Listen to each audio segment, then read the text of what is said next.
আসসালামু আলাইকুম এভরিওয়ান, সবাই কেমন আছেন? আশা করি সবাই ভালো আছেন। তৈরি করছি পাকা টমেটো ভর্তা। এর জন্য 5টি পাকা টমেটোকে দুভাগ করে কেটে ধুয়ে পরিষ্কার করে নিয়েছি। তারপর এখানে ফ্রাই প্যানে কয়েকটি শুকনো মরিচ ভেজে নিয়েছি এবং টমেটোগুলোকে এভাবে হাফ চা চামচ পরিমাণ হলুদের গুঁড়া এবং অল্প একটু পরিমাণে লবণ দিয়ে একটু মাখিয়ে নিয়েছি। এভাবে করে মাখিয়ে এটাকে আমি ভেজে নেব। এদিকে শুকনো মরিচটা প্রায় হয়ে গিয়েছে, এটি এখন আমি নামিয়ে নিচ্ছি। ফ্রাই প্যানে আমি সরিষার তেল দিয়ে দিচ্ছি। এটা আজকে সরিষার তেল দিয়ে আমি তৈরি করব। সরিষার তেল পরিমাণ মতো দিয়ে সেখানে সেই টমেটোগুলো দিয়ে দিচ্ছি। এভাবে করে টমেটো দিয়ে এক পাশ হয়ে গেলে উল্টিয়ে দিতে হবে। এর মধ্যে আমি কয়েকটি রসুনের কোয়া দিয়ে দিচ্ছি। আজকে এগুলো ভেজে নেব একটু পোড়া পোড়া করে। এই পোড়া পোড়া করে ভাজার কারণে এর টেস্টটা অনেক বেশি বেড়ে যায়। এটি খেতে অনেক বেশি টেস্ট লাগে। এভাবে এক পাশ হয়ে গেলে এটা উল্টিয়ে দিচ্ছি। সবগুলো হয়ে গেলে এভাবে একটি একটি করে আমি উঠিয়ে নিচ্ছি এবং ঠান্ডা হয়ে গেলে এগুলোকে আমি এই খোসাটা ছাড়িয়ে নিচ্ছি। খুব ইজিভাবে এই খোসাটা উঠে আসে।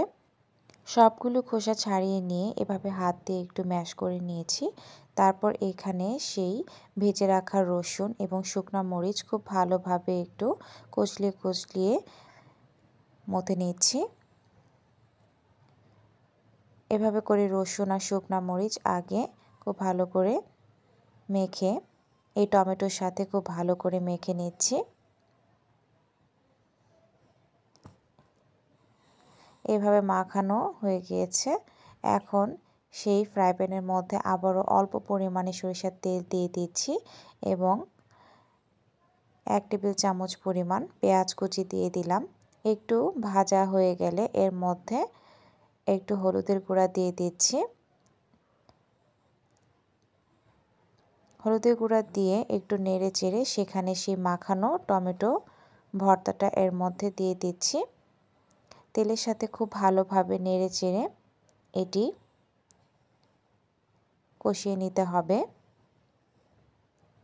অল্প একটু পরিমাণে পানি দিয়ে দিচ্ছি যেন পোড়া লেগে না যায়।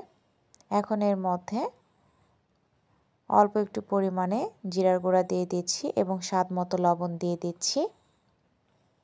এখন অনবরত নেড়ে নেড়ে এর পানিটা শুকিয়ে ফেলতে হবে। এর আগে কাঁচামরিচ কুচি দিয়ে দিলাম এবং ধনিয়া পাতা কুচি দিয়ে দিলাম স্বাদ মতো। এভাবে নেড়ে চেড়ে খুব ভালোভাবে ভর্তাটা বানিয়ে নিতে হবে। এই তো পানি শুকিয়ে এসেছে এবং আঠালো হয়ে এসেছে, তখন বুঝতে হবে এটি হয়ে গিয়েছে। চুলার আঁচটা বন্ধ করে আমি নামিয়ে নিয়েছি। এভাবে খুব সহজেই আপনারা বানিয়ে নিতে পারেন এই পাকা টমেটোর ভর্তা। এটি খেতে অসম্ভব মজা হয়ে থাকে। আল্লাহ হাফেজ।